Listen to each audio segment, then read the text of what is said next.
साथियों अस्सलामु अलैकुम वरहमतुल्लाहि वबरकातुहू। मैं मोहम्मद अतीउल्लाह आप तमाम साथियों का खैर मक़दम करता हूँ, इस्तकबाल करता हूँ, वेलकम करता हूँ, स्वागत करता हूँ आपके अपने ही पसंदीदा यूट्यूब चैनल परफेक्ट उर्दू पर। जैसा कि हमने पिछले वीडियो में हमने आपको बताया था बालकृष्ण भट्ट के बारे में, जो पहला चैप्टर था, और उस चैप्टर को हमने जो है पॉइंट बाय पॉइंट आपको बताया था कि उनके माँ का नाम क्या है, उनके पिता का नाम क्या है और उनकी जन्म क्या है। ये सारा डिटेल आपको हमने बताया था, ये हमने पॉइंट में बताया था। दूसरे वीडियो में हमने जो है उनका मॉक टेस्ट लगाया था। मॉक टेस्ट यानी ऑब्जेक्टिव वस्तुनिष्ठ करके प्रश्न हमने आपके खिदमत में लाया था और पेश किया था, और उस क्लास का भी रिस्पॉन्स बहुत अच्छा मिला था और बहुत प्यार और लाड मिला था। बड़ी खुशी की बात है। दूसरा पॉइंट हम जो है उन्हीं का निबंध लेके आए हैं। क्या निबंध लेके आए हैं? बातचीत। उनका क्या है, ये बातचीत क्या है, उनका एक निबंध है। उस निबंध को पढ़ेंगे और निबंध को हम क्या करेंगे, सब्जेक्टिव में पढ़ेंगे। सब्जेक्टिव यानी मतलब एक एक करके हम पॉइंट बाय पॉइंट उसमें जानेंगे। सारांश, हम किसी भी कहानी को पढ़ते हैं तो हम यही समझते हैं कि इस कहानी में बताने का उद्देश्य क्या है और इन्होंने क्या इस निबंध में बताने की कोशिश की है। तो हम क्या किए हैं, उसी को पॉइंट लेके आए हैं। अगला वीडियो में अभी फ़ौरन उसके बाद से दूसरा वीडियो हमारा क्या आएगा, मॉक टेस्ट आएगा। तो फिर हम इस क्लास को चालू करते हैं और एक बार जो है अपने सारे व्यूअर को और लर्नर को हम ये संदेश देना चाहते हैं कि कल जो है दीपावली का शुभ अवसर है, सभी के पर्व और त्यौहार हैं, सभी खुशियां मनाने के दिन हैं। तो मेरे परफेक्ट परिवार के जानिब से सभी को बहुत बहुत खुशियाँ और मुबारकबादी। बहुत सारी ढेर खुशियाँ आपकी लाइफ में है, जीवन में है। परफेक्ट उर्दू परिवार की तरफ से आप खुश रहें, हमेशा खुश रहें, पूरे लाइफ और जीवन में खुश रहें। ये परफेक्ट उर्दू परिवार की तरफ से है। तो हम अपने क्लास को चालू करते हैं। सबसे पहले हमने जो है विषय में हमने लिखा है बातचीत। क्या लिखा है? ये हमारा जो है बातचीत हुआ। ये टॉपिक का हमने लिखा है, टॉपिक का हिंदी हम क्या है, प्रकरण है। क्या है? प्रकरण। ये आपका जो है उसके बाद पाठ का सारांश, जो हमने बताया है कि पाठ का हमने जो है सारांश लिखा है, उसका मतलब खुलासा और समरी हमने लाया है। तो ये वीडियो नंबर जो हमारा जो है, वीडियो नंबर हमारा जो है 3 है। तो ये बातचीत शीर्षक ललित निबंध महान पत्रकार निबंधकार बालकृष्ण भट्ट की प्रसिद्ध रचना है। प्रसिद्ध के मतलब क्या है? फेमस। प्रसिद्ध के मतलब क्या है? फेमस रचना है। यह निबंध उनके निबंधकार व्यक्तित्व, इसको क्या पढ़ते हैं? व्यक्तित्व। ये मतलब होता है शख्सियत। शख्सियत कैसे होगा? बड़े बड़े लोग आते हैं तो हम उनको बड़े लोगों को कहते हैं, इनकी बहुत बड़ी शख्सियत है, इनकी एक अलग पहचान है, एक अलग हस्ती हम बोलते हैं। तो व्यक्तित्व के मतलब हुआ शख्सियत। निबंध आप जानते हैं ऐसे को बोलते हैं। कला, निबंध कला, लिखने के कला को, साथ साथ जो भाषा शैली का भी प्रतिनिधित्व करता है। यानी ऐसी बात नहीं, भाषा शैली के मतलब भाषा की जानकारी।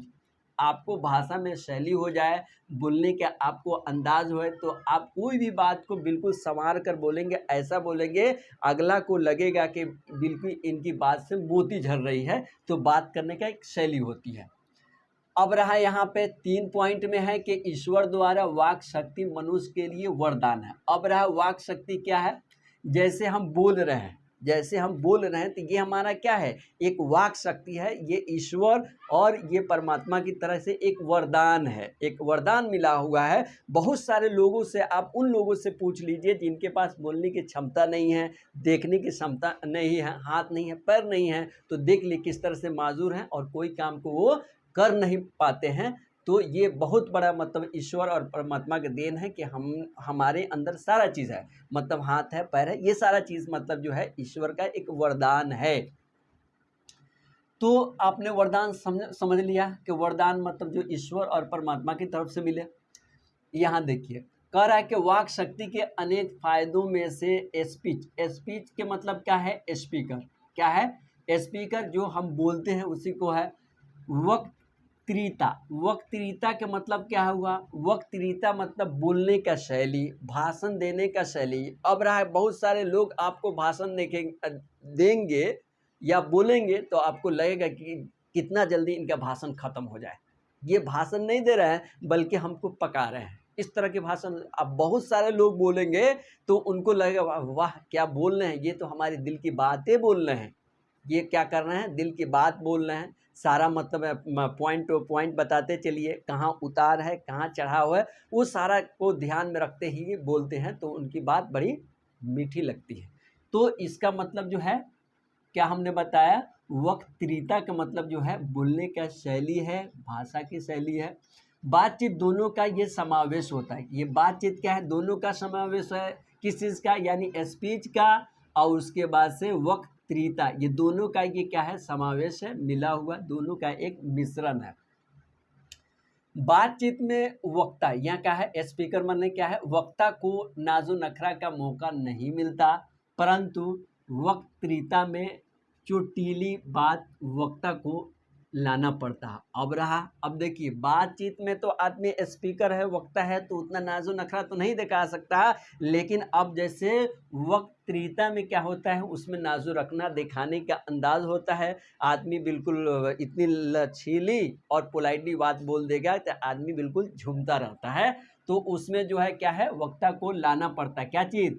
यानी चोटीली बातें लाना पड़ता है। अब रहा कि देखिए, अब यहाँ कर रहा है कि बातचीत जहाँ दो आदमी का प्रेम पूर्वक, ये हमने क्या लिखा है? प्रेम पूर्वक संलाप है, संलाप है, वही स्पीच का उद्देश्य, ये हमने क्या लिखा है? उद्देश्य, मकसद। श्रोता में जोश पैदा करता है। श्रोता किसको कहते हैं? श्रोता हम उसको बोलते हैं जैसे ऑडियंस को बोलते हैं। जैसे अब उर्दू में समझ में आता है, सामाइन को बोलते हैं। क्या बोलते हैं? सामाइन, सुनने वाले को बोलते हैं। और उसके बाद से हिंदी में हम बोलते हैं श्रोता, ऑडियंस को बोलते हैं। जोश भरता है, जैसे आदमी जो है भाषण देते देते बिल्कुल जोशीला में आकर भाषण देने लगता है, इतना ज़्यादा जोशीला में देने लगता है कि उसका श्रोता भी बिल्कुल जोश में आ जाता है, बड़ी आन बान शान के साथ जो नारा भी लगाने लगता है। जिंदगी को मज़ेदार बनाने के लिए बातचीत सारगर्भित का मतलब जो है तत्व है। अब जैसे ऐसा कोई बात आप बोले जिसमें तत्व हो, मकसद हो, जिसका कुछ हल निकले, उसको हम बोलेंगे सारगर्भित बोलेंगे, सारगर्भित बोलेंगे जिसमें तत्व हो। अब जैसे हम किसी टॉपिक के बात कर रहे हैं तो उस टॉपिक के अंदर क्या हो, उसमें कुछ मुआद हो, और बोलने की लचक हो कि आप क्या बोल रहे हैं, अब बताने का इसमें क्या आपका रीज़न, उस बात को बोलते हैं तत्व बोलते हैं। अब यहाँ पे कह रहा है कि रोबिन्सन क्रूसो 16 वर्ष कुत्ता और बिल्ली आदि जानवरों के बीच रहने के उपरांत फ्राइडे के मुख से मनुष्य की बोली सुनकर वो आनंद लिखा हुआ है, आनंद विभार हो गया।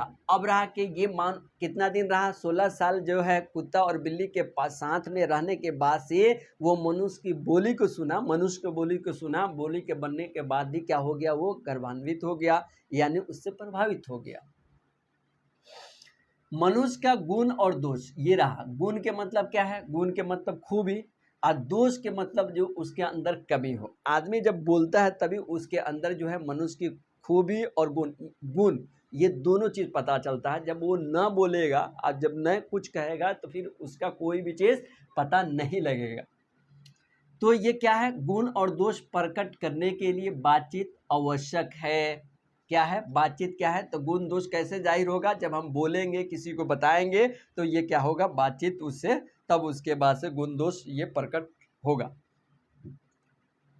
लिख रहा है कि बेन जॉनसन के अनुसार बोलने से ही मनुष्य के रूप का साक्षात्कार का मतलब जो है इंटरव्यू जैसे हम देते हैं कहीं भी, कहीं कंपनी में या कहीं भी, या कि स्कूल में भी देते हैं, तब वहाँ हम क्या बोलते हैं? उसका क्या है?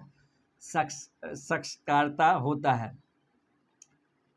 होता है जो सर्वथा उचित है। अब सर्वथा उचित है, एडिसन के मातानुसार असल, यहाँ पर क्या लिखा हमने, असल बातचीत सिर्फ दो व्यक्तियों में हो सकती है, जिसका तात्पर्य यह हुआ कि जब दो आदमी होते हैं तभी एक दूसरे के सामने अपना दिल खोलते हैं। मतलब क्या हुआ कि आप जब दो आदमी होते हैं तो वहाँ आदमी जो है दिल खोल के बातें करता है, एक दूसरे का मतलब जो है दुख दर्द भी शेयर करता है। बातचीत करने का मकसद क्या है कि अपना दुख दूसरे को बताना और उसका दुख अपने लेना, तो इससे क्या है दुख दर्द कम होता है।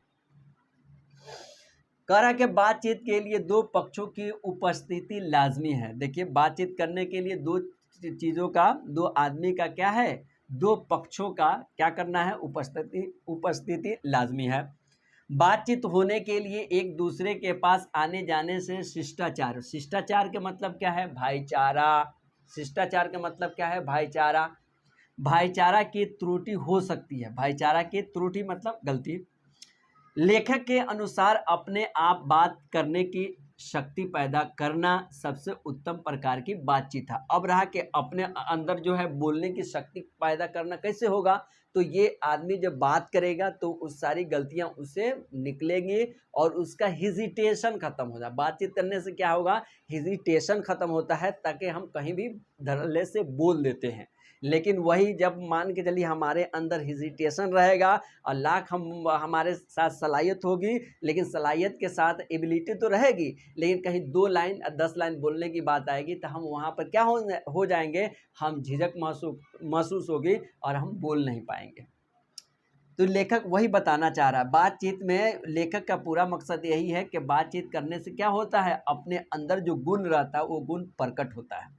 शक्ति परम पूज्य मंदिर है, पर परमार्थ का एकमात्र सोपान है। अब रहा कि परमार्थ के मतलब क्या है, दूसरे के लिए सोचना। क्या है, परमार्थ के मतलब क्या है, दूसरे के लिए सोचना। दूसरे के लिए सोचने का मतलब है भला सोचना। सोपान के मतलब सीढ़ी है, सोपान के मतलब सीढ़ी है। तो इस तरह करके हमने जो है अपने जो है क्लास को पूरा किया है। अब इसके बाद से ये हमारा वीडियो नंबर 4 में हम इसका क्या लगाएंगे, मॉक टेस्ट लगाएंगे, ऑब्जेक्टिव लाएंगे और वस्तुनिष्ठ लेके हम आ रहे हैं, जस्ट लाएंगे। तो फिर हम मिलते हैं अपने अगले वीडियो में, मिलते हैं। थैंक्स।